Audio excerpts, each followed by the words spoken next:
Hello friends, welcome you all in T3P. Today on day 23, we are going to talk about serverless computing. So first we will talk about what exactly the serverless computing is, then we will move to the key characteristics of serverless computing, and then we will go through the benefits of serverless computing. After that, we will go through the key components which is working in serverless computing and helping us to implement this service. After that, we will talk about how does serverless computing work. After that, we will go through some use cases like where we can use in real time this serverless computing as it's a new technology and it's still evolving. So where actually it can be used. Next, we will talk about is serverless computing right for us or not. So these all things we will cover in this video. So let's start without wasting time. So first we will understand what is serverless computing. So serverless computing, just understand this word serverless. It doesn't mean that you don't require any server to run your application or services.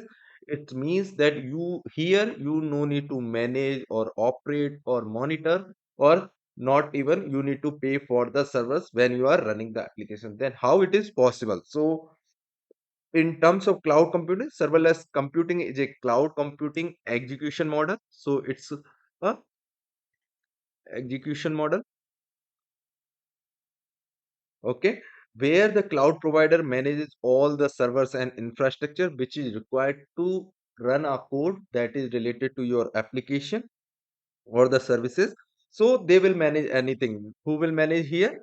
Cloud service provider will manage everything related to servers and infrastructure. You just need to worry about how to write the code, how it will work. So you know only need to write the code and deploy it to the cloud provider and they will handle everything. So this is how we can define cloud computing. Now let's talk about the key characteristics of serverless computing. So it's as you no need to manage or procure any server, you just need to configure. So here it will provide fast deployment.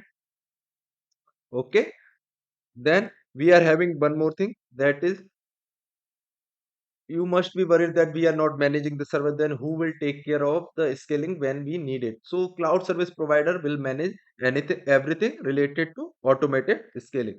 And key characteristic of why we should use it, because it will help us to reduce cost for our organization. So we just need to pay for the resources it uses. So it's a huge cost saving. When our code is not running, we are not using the server, we no need to pay anything for the code which we will run. And that will help us to increase agility.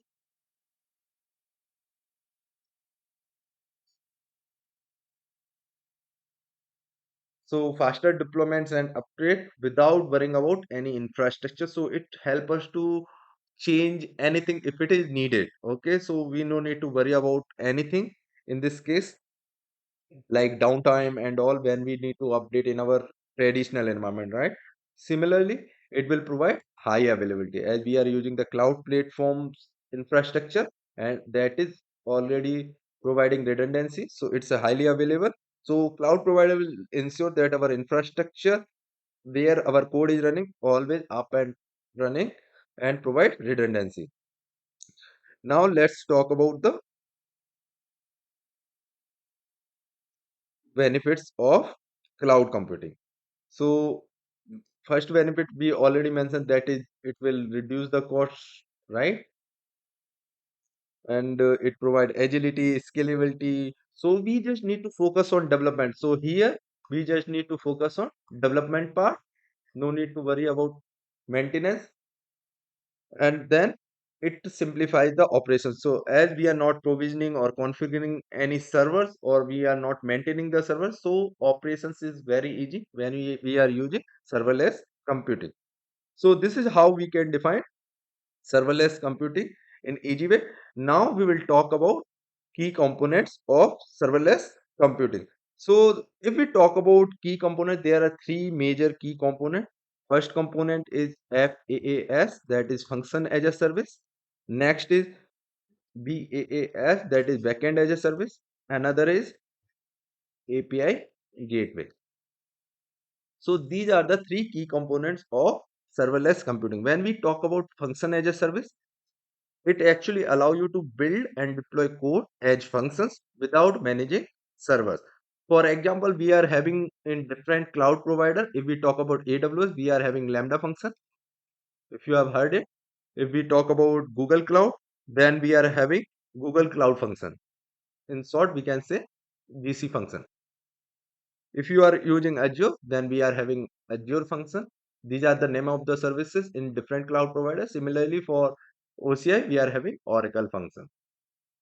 So these are the functions available and behaves as a function as a service in serverless computing. When we are talking about the backend as a service, it provides ready-made backend services like database, storage, and authentication, whichever we needed for our function to perform effectively. So we are having services called AWS Amplify, Google Cloud Firebase, or Azure App Services. So there are different services available as a backend services to run your serverless function or computing perfectly.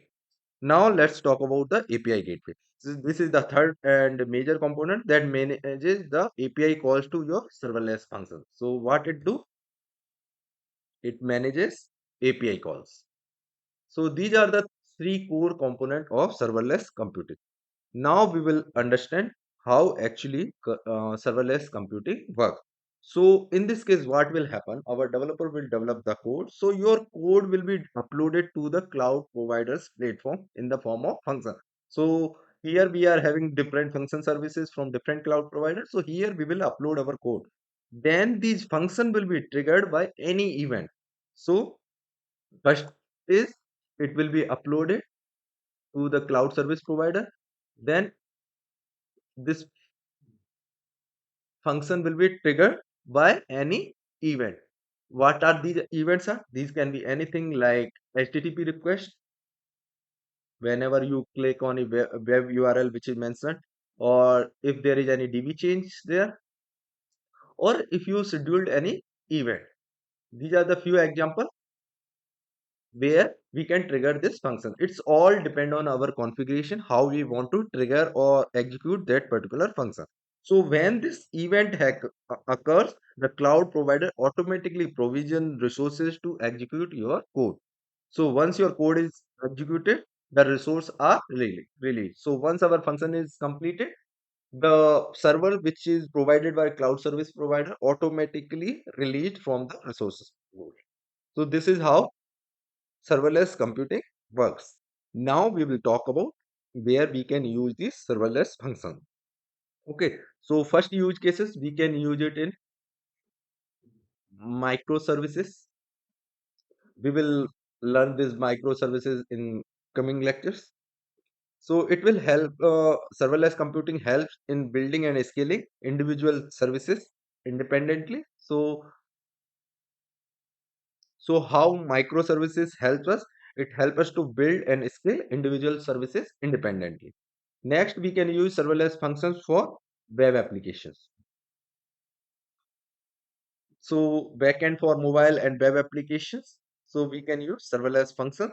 We can also use for any event-driven application because here the function will be triggered if any events are occurs. We can also use this serverless computing for IoT application like Alexa we are having. We can what is IoT application that connects and process data from IoT devices, and right now Alexa is the perfect example of IoT devices. Next, it can be used for batch jobs. So these are the few real-time use cases where we can use serverless computing. Now we need to understand, is the serverless computing right for us or not? So the thing is, if you need a fast, scalable or cost-effective way to develop and deploy any application, serverless computing can be a good option for you.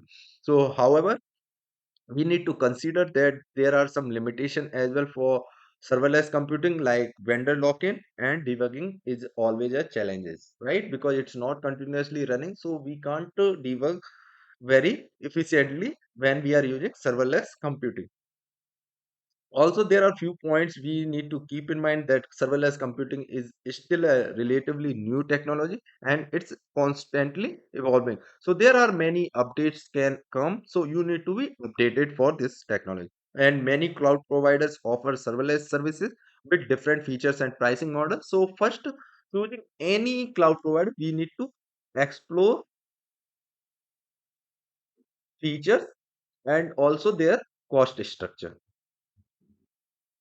So we can identify which cloud provider is suitable as per our requirement. So it's important to careful evaluate your needs before choosing any serverless provider. So this is what we have covered in serverless computing, where we have covered everything like what is serverless computing, characteristic, benefits, key components, and how it works, what are the use cases, and if it is good for you or not.